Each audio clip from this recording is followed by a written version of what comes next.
Now, your Storm Tracker team forecast with meteorologist Keller Watts.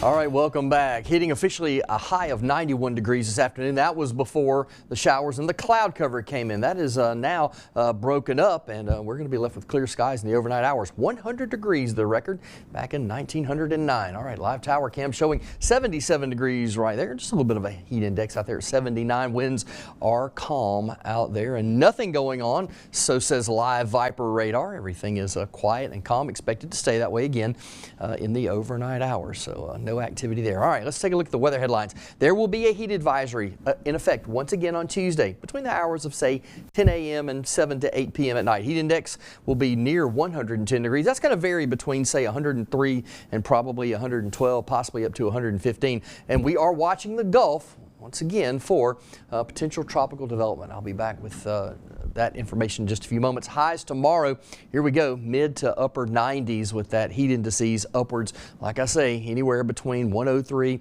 and upwards of 110 in some places. So just be very smart about this heat. Never leave kids or pets in a car at all, and even keep the windows rolled down just to be safe. Drink water even when you're not thirsty. Limit your time in the direct sunlight and even out in the heat. Take frequent breaks. Wear light colored, loose-fitting clothing to help stave off some of that heat out there. Current temperatures outside, everyone right near 80 degrees, 75 in Liberty and Jackson, while Napoleonville is at 78. All right, 7-day rain chances. Interesting here because tomorrow only a 20% chance, but notice the uptick, 40, 60, and 70 as we head. And this is the region we're going to talk about for potential tropical development. It looks like that we are going to see something in the Gulf move, or something off the coast of eastern seaboard near Miami move into the Gulf of Mexico over the next 24 to 48 hours. Right now, we're up that chance to a 30% low chance for the next 48 hours, and then for the next 7 days, a medium chance at 40%.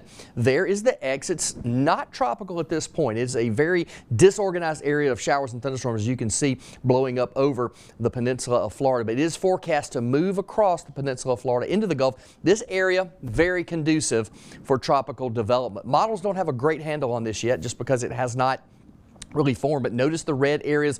That's the most conducive areas over the next couple of days for tropical development. Waters are warm, low wind shear, even the Saharan dust has tamped down a bit. So again, it is very favorable. All right, there's the low pressure system coming over the Florida Peninsula into the Gulf, and as it does, it's going to be a huge rainmaker for Florida, portions of the Gulf Coast areas of Georgia into Alabama, Mississippi, and Louisiana. Watch as it comes in to play into Wednesday, Thursday, potentially making a landfall. Now, we don't know if it'll be a named system or not. If it does, it needs winds of 39 miles per hour to be a tropical depression. But if it does take that track, it is going to be a very heavy soaker for portions of Louisiana and the entire Gulf Coast region. Take a look at future track as we move into Wednesday. This is where we're going to start to expect the activity with those showers and thunderstorms. Here's 7-day forecast. Looks like this as we move into the period where we begin to see the temperatures start to take a dip by Thursday and Friday, but it is going to be pretty much a washout, I think, as you can pretty much see from Wednesday all the way into Saturday and Sunday. But I think this is the area, or this is the time we deal with whatever develops in the Gulf. We're going to be watching that with great intent over the next 4 to 5 days. All right, Andre, back to you. All right, thanks so much.